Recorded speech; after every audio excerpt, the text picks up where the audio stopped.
حضرت سیدنا فاروق اعظم رضی اللہ، میں تفصیل سے بات کروں گا اگلے جمعے جناب فاروق اعظم کے احوال پر۔ حضرت عمر فاروق رضی اللہ تعالیٰ عنہ بدر کے میدان میں جب نکلے نا بدر میں، تو حضرت عمر سے حضور نے تجویز مانگی، فرمایا صف بندی کیسے کریں، کس طرح لڑنا ہے۔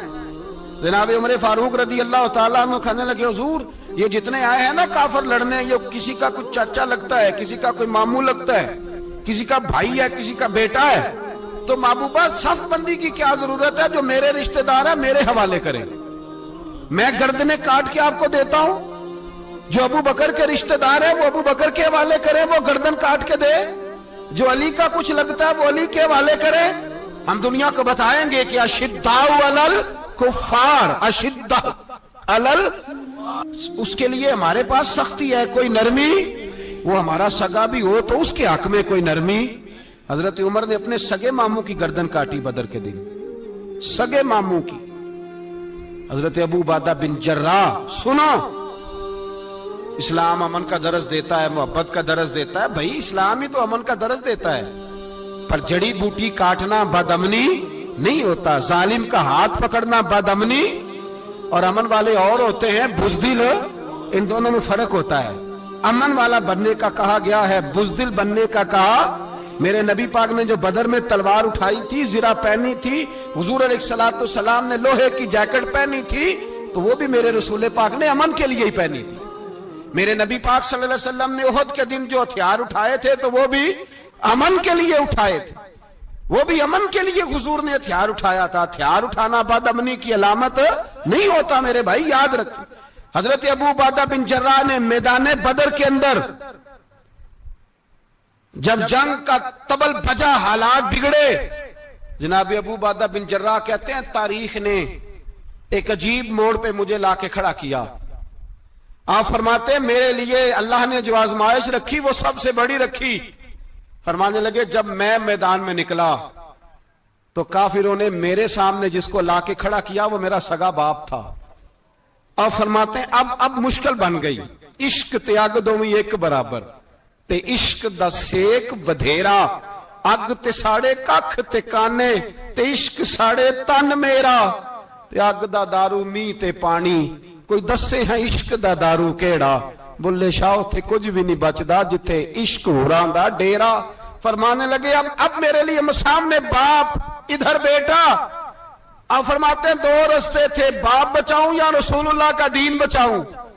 ایک منٹ تھا فیصلہ کرنے کے لیے کہ ابا بچے گا یا دین بچے گا، کفر بچے گا یا اسلام بچے گا۔ فرماتے ہیں میں نے منٹ پورا نہیں سوچا، میں نے تلوار اٹھائی، باپ کی گردن کاٹ کے گرائی اور رسول اللہ کا دین بچا لیا۔ باپ کی گردن کٹ کے گری اور نبی پاک کا دین بچ گیا، بچا لیا رسول اللہ کا دین۔ حضرت عمر نے ماموں کو مارا۔ حضرت مصعب ابن عمیر کہتے ہیں تاریخ مجھے بھی لا کے کھڑا کرتی ہے بدر کے میدان میں، تو کفر کا لبادہ اوڑھ کے جب سامنے آیا تو وہ میرا سگا بھائی تھا، سگا بھائی۔ ہزاروں قومیں وجود میں آئیں دہر میں خشک و تر کے رشتے سے، پر ہم نے بنیاد دوستی رکھی یاد خیر البشر کے رشتے سے۔ سگا بھائی کفر کا نمائندہ بن کے سامنے کھڑا ہوا۔ مجھے اکٹھے کھیلنا بھی یاد تھا، مجھے ایک برتن میں روٹی کھانا بھی یاد تھا، ایک ماں سے لوریاں سننا بھی یاد تھا۔ فرماتے ہیں یہ سارا کچھ یاد تھا، پر اسلام کے حق میں دیا ہوا خطبہ جو محمد عربی نے دیا تھا وہ بھی مجھے یاد تھا، مجھے رسول اللہ کی بتائی ہوئی باتیں بھی۔ فرماتے ہیں میں سارا کچھ بھول گیا، پر مجھے اپنے رسول کا پڑھایا ہوا سبق نہیں بولا، وہ مجھے یاد رہا۔ میں نے پھر سگے بھائی کی گردن کاٹی اور میں نے وہ گردن کاٹ کے حضور کے پاس پیش کی، اور میں نے دنیا کو بتایا کہ ہمارے لیے اصل وہ ہے جو ہمارے رسول ہمیں حکم ارشاد فرماتے ہیں، یہ رشتے ہمارے لیے اصل۔ ہمارے حضرت ابو بکر صدیق میدان میں نکلے، بیٹا کافروں کی طرف سے لڑنے آیا ہے، سگا بیٹا، اور میرے مصطفیٰ کریم نے فرمایا اولاد بزدل کر دیتی آدمی کو، پر جب ایمان پختہ ہو تو پھر صحابہ نے اس بزدلی کی بھی پرواہ نہیں کی۔ سگا بیٹا کافر کی جانب سے آیا، حضرت ابو بکر صدیق نے تلوار سے حملہ کیا، بیٹے نے ڈھال آگے کی۔ جب صاحبزادے نے ڈھال آگے کی نا تو حضرت ابو بکر کی تلوار لوہے کی ڈھال سے ٹکرائی، تلوار گر گئی۔ اب حضرت ابو بکر نہتے ہو گئے, صاحبزادے نے اٹھائی تلوار. کہتا ہے جب میں مارنے لگا تو خیال آیا گھر تو میرا اجڑے گا نا, باپ تو میرا ہی ہے نا. صاحبزادے کہتے ہیں میں ابو بکر صدیق کو چھوڑ کے چلا گیا. بعد میں مسلمان ہو گئے, کلمہ پڑھ لیا. ایک دن گھر میں بیٹھے تھے تو بات شروع ہو گئی. صاحبزادے کہنے لگے ابا جی وہ یاد ہے نا جب میری ڈھال سے آپ کی تلوار ٹکرائی تھی اور تلوار گر گئی تھی تو میں نے آپ کو باپ سمجھ کے چھوڑ دیا, میرا ہی گھر اجڑنا تھا باپ سمجھ کے. جناب صدیق اکبر رضی اللہ تعالیٰ عنہ صاحب ابن شام نے لکھا ہے کہ اپنی سرین پر 2 دفعہ ہاتھ مارا, 2 دفعہ. کہنے لگے بیٹے تو اس وقت کافر تھا, تو نے مجھے چھوڑ دیا. میں جب واپس پلٹا تھا نا اسی دن اسی لمحے تو میرے دل میں خیال تھا کہ بیٹے نے تو چھوڑ دیا ہے, لیکن اگر بیٹا یوں میری تلوار کے نیچے آتا میں بیٹا سمجھ کے معاف نہ کرتا, کفر کا نمائندہ سمجھ کے قتل کر دیتا. اس لیے کہ میری نظر میں اگر کوئی اہمیت ہے تو رسول اللہ کے فرمان کی اہمیت ہے. باپ بیٹے اولاد کی کوئی اہمیت ہے؟ اشداء علی الکفار, کافر سے نفرت ہی نہیں ہوتی. حضرت عمر فاروق رضی اللہ, مجھے پلٹ پلٹ کے یاد آتے ہیں سیدنا فاروق اعظم. حضرت فاروق اعظم رضی اللہ تعالیٰ عنہ سے عیسائی بادشاہ نے کہا میں ملنا چاہتا ہوں. آپ فرمانے لگے ٹائم نہیں, جو تجھے ملنا ہے وہ مدینے کے غریبوں کو نہ ملوں گا, وہ رسول اللہ کے نوکروں کو نہیں ملوں گا, تجھے مل کے کیا کرنا ہے؟ میں انہیں ملوں گا جن کے لبوں پہ رسول اللہ کا درود جاری ہے, جو مصطفیٰ سے پیار کرتے ہیں. مجھے تجھ سے ملنے کی کوئی ضرورت ہے؟ ہمارے ہاں وہ نفرت نہیں کفر کے لیے جو مسلمان کے دل میں ہونی چاہیے. میرے رسول پاک سید عالم نور مجسم صلی اللہ علیہ وسلم نے جو لوگ تیار فرمائے, نیند تو نہیں آ رہی آپ حضرات؟ ایک وہ منظر تھا حضرت عمر نے جب اپنے سگے ماموں کو لتاڑا, جناب ابو عبیدہ بن جراح نے باپ کو قتل کیا, مصعب بن عمیر نے بھائی کو قتل کیا. ایک وہ منظر تھا. ایک وہ منظر تھا جب مسلمان مکے سے مدینے آئے, مدینہ طیبہ پہنچے تو مصطفیٰ کریم نے فرمایا یہ تمہارے بھائی ہیں, بس بات ختم ہو گئی. یہ تمہارے, بھائی اتنی سی بات ہے, یہ تمہارے, اس سے زیادہ نہیں. کوئی لمبا خطبہ نہیں نبی پاک نے دیا. فرمایا یہ تمہارے, اپنے بھائیوں کی مدد کرو. حد ہو گئی مدد کرنے کی. بھائی کا بازو پکڑا, گھر لے گئے. کہنے لگے یہ 15 کلے میرے ہیں, 6 جو تمہیں پسند آتے ہیں رکھ لو, تمہارے ہو گئے. گھر کا سامان بستر رضائیاں تک نکال کے دروازے کے اندر رکھے. بھائی سے کہا یار جو تجھے اچھا لگتا ہے رکھ لے, آدھا تیرا آدھا میرا. یہاں تک ایک وہ موقع جب اشداء علی الکفار, ایک یہ موقع رحماء بینہم. صحابہ کرام علیہم رضوان میں سے کسی کے پاس 2 باغ تھے, ایک میں کھجوریں زیادہ پکی ایک میں کم پکی. جب وہ اپنے بھائی کو دینے لگا تو اس نے کہا تجھے رسول اللہ نے میرا بھائی بنایا ہے, تجھے وہ والا باغ دوں گا جس کی کھجوریں زیادہ پکی ہوئی ہیں, وہ والا باغ دوں گا, کھجوریں زیادہ پکی ہوئی. اور یار تاریخ عالم نے یہ نظارہ نہیں دیکھا کہ وہاں سے ایک شخص آیا غریب ہے رشتہ نہیں ملتا. یہاں ایک شخص نے کیا کیا, اس کو اپنے خاندان سے اپنے گھر سے رشتہ بھی دیا. کہا بھائی ہے, اس کو یہاں بسانا ہے, رکھنا ہے, لانا ہے. کوئی تہذیب کا ٹکراؤ نہیں ہوا, کوئی ان لوگوں کے آپس میں جھگڑے نہیں ہوئے, کوئی نہیں کہا کہ یہ مہاجر ہے یہ انصار ہے, کوئی کسی جگہ نہیں کہا تمہارا کھانا پینا رہنا سہنا الگ ہے, کوئی کسی جگہ بحث نہیں ہوئی, آدھا بانٹ کے دیا. اور پھر بھائی چارے کا حال یہ تھا کہ تبوک کے بعد جب بڑا مال آیا نا مسلمانوں کے پاس, ڈھیر لگ گئے, بحرین سے مال آیا تو ڈھیروں لگ گئے. تو رسول پاک صلی اللہ علیہ وسلم نے انصار مدینہ کو بلایا, مدینے والوں کو. فرمایا تم نے بڑا احسار کیا تھا اپنے بھائیوں پر, تم نے اپنی آدھی آدھی جائیدادیں دے دی تھی, تم نے رحماء بینہم کا پورا مظاہرہ عملاً کر کے دکھایا تھا. اب مال آ گیا ہے, 2 آپشن میں تمہیں دیتا ہوں, 2 قسم کی ترجیحات, ایک چیز قبول کر لو.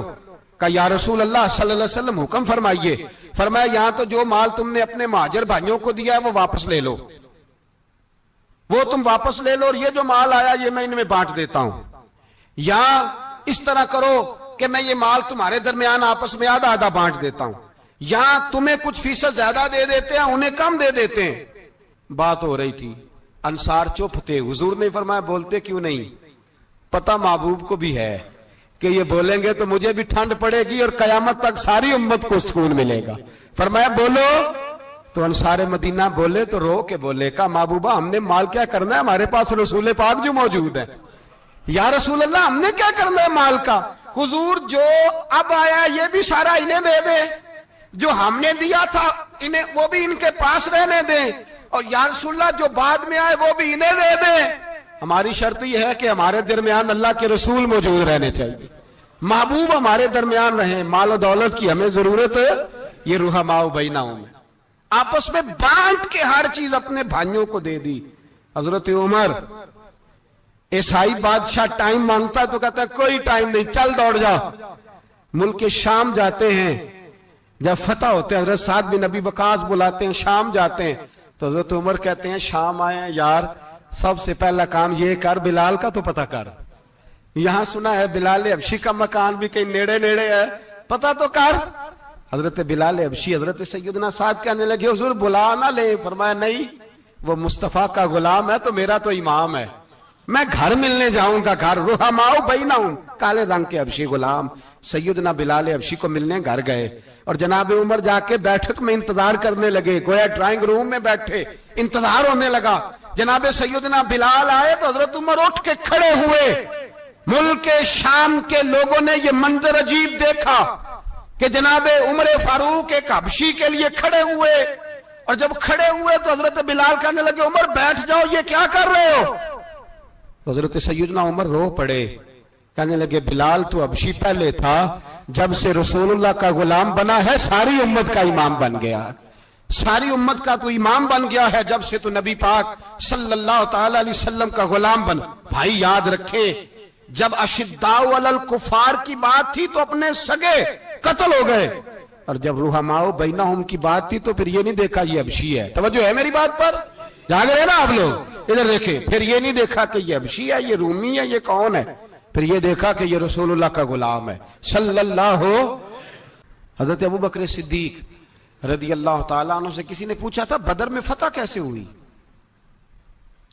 اب بھی مسلمان کہتے ہیں نہیں جی کیسے لڑیں گے جی، ہمیں اپنا بڑا مسئلہ ہے، یہ کمزور لوگوں کی باتیں، کمزور جو خدا والے ہوتے ہیں ان کی یہ سوچ نہیں ہوتی، یہ آرزو کرم اور میں آپ سے کروں، یہ بھیک اس کو جیتیے جس کا خدا نہ ہو۔ یہ کمزور لوگ ہیں جو کہتے ہیں نہیں کیسے ہوگا، کس طرح ہوگا، جن کو پتا ہو کہ ہماری غیبی طاقت ہے ہماری۔ حضرت ابوبکر صدیق رضی اللہ تعالیٰ پوچھا جناب بدر میں کیسے جیت گئے؟ تلواریں زیادہ تھی، نیزے زیادہ تھے، یا آپ کو جاسوسی زیادہ تھی، پتہ زیادہ تھا کہ یوں قابو آئیں گے کافر؟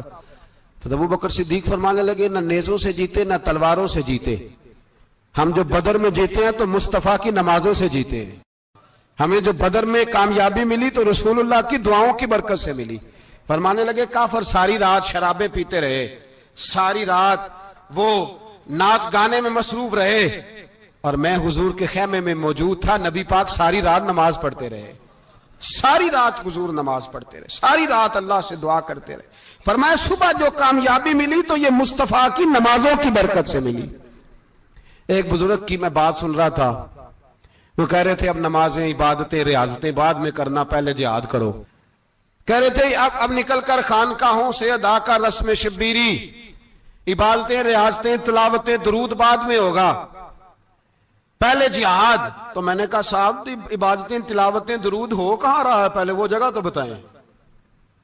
خانقاہوں پہ تو عرس ہو رہا ہے، سال کے بعد ڈھول لگ رہا ہے۔ وہ جو زمانہ تھا نا کہ خانقاہ شریف پہ شام تک قرآن مجید ختم ہوگا، فجر کے بعد 50,000 درود پڑھا جائے گا، وہاں لوگ آئے ہیں تو وہاں ذکر کرتے کرتے لوگ اس قدر مست ہوئے کہ انہیں ہوش ہی نہیں کہاں کہ کہاں گئے، وہ تو دور ختم ہو گیا۔ اب کہاں ہے خانقاہ میں؟ اب تو نظر نیاز رہ گئی، ختم شریف رہ گیا، عرس پاک رہ گیا، باقی تو معاملہ ختم ہے۔ وہ کہاں گیا معاملہ سارا؟ بھائی دعائیں التجائیں۔ شہاب الدین غوری سے پوچھا جناب فتح کیسے ہوئی؟ کہنے لگے خواجہ معین الدین اجمیری کی دعاؤں کی برکت سے۔ فرماتے ہیں بابا دعا مانگتا تھا، ہم جہاد کرتے تھے، اللہ کامیابی دے دیتا تھا۔ بھائی وہ عبادت، وہ ریاضت، وہ مسلمان جو رات کو اپنے رب کو منا لیا کرتا تھا، وہ اپنی عبادت کے زور پر اللہ تبارک و تعالیٰ کی بارگاہ میں آہو زاری۔ حضور نے فرمایا الدعاء صلاح المومن، دعا مومن کا ہتھیار ہے۔ دعا مومن کا، بول کے بتانا ہے، دعا مومن کا۔ فرمایا مومن یہ ہتھیار چلا سکتا ہے، یہ ہتھیار کافر کے پاس موجود ہے۔ حضرت زید بن حارثہ رضی اللہ تعالیٰ عنہ کو نہ پکڑ کے کچھ کافر ان کو پکڑ کے لے گئے تو ایک درخت کے ساتھ باندھ لیا، کہنے لگے تمہیں قتل کریں گے، حضور کے صحابی ہیں رضی اللہ تعالی۔ جب کافر آپ کو قتل کرنے لگا نا تو انہوں نے درخت کے ساتھ اچھی طریقے سے ٹانگیں باندھ لی، ہاتھ باندھ لیے، گردن باندھ لی، کہنے لگا بلا اپنے رب کو۔ تو حضرت زید رضی اللہ تعالیٰ عنہ فرمانے لگے میں تو شہید ہونے کو تیار تھا، لیکن تو نے آزمانے کا پروگرام بنایا تو ٹھیک ہے، میں پھر بلانے لگا ہوں اپنے رب کی مدد کو، اے اللہ مدد فرما۔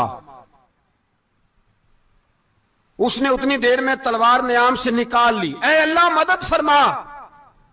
اس نے جب تک دونوں ہاتھوں میں تلوار سونت لی، اے اللہ مدد فرما۔ جب تیسری بار آپ نے یہ کہا تو اس نے تلوار اٹھائی، کہا اللہ مدد فرما۔ حضرت زید رضی اللہ تعالیٰ عنہ کہتے ہیں جب چوتھی بار میری زبان سے لفظ نکلے، کافر کے ہاتھ میں تلوار تھی پر گردن بھی اس کی کٹ کے نیچے گر گئی، گردن کٹ کے اسی وقت نیچے گری۔ مجھے کسی نے کھولا، نہ مارنے والا نظر آیا، نہ گردن کاٹنے والا نظر آیا، نہ مجھے کھولنے والا۔ تو میں نے کہا آنے والے تو بتا تو سوئی تو کون ہے؟ تو کہنے لگے میں جبریل امین ہوں، میں جبریل امین ہوں، میں جبریل، مجھے دشمنوں نہ چھیڑو، میرا ہے کوئی جہاں میں، مجھے دشمنوں نہ چھیڑو، میرا ہے کوئی جہاں میں ابھی پکار لوں گا، نہیں دور ہے مدینہ۔ کہا جب تو نے، حضرت جبریل کہنے لگے جب تو نے پہلی دفعہ کہا نا اللہ مدد فرما تو میں سدرۃ المنتہا پہ تھا، مجھے حکم ہوا جبریل دیر نہ کرنا۔ فرماتے ہیں جب دوسری دفعہ تو نے کہا نا اللہ مدد فرما تو میں 7ویں آسمان پہ تھا، اور جب تیسری دفعہ کہا مدد فرما تو میں پہلے آسمان پہ تھا، اور فرمایا جب تو نے کہا چوتھی دفعہ اللہ مدد فرما تو میں تیرے سرانے کھڑا تھا، میں تیرے سرانے۔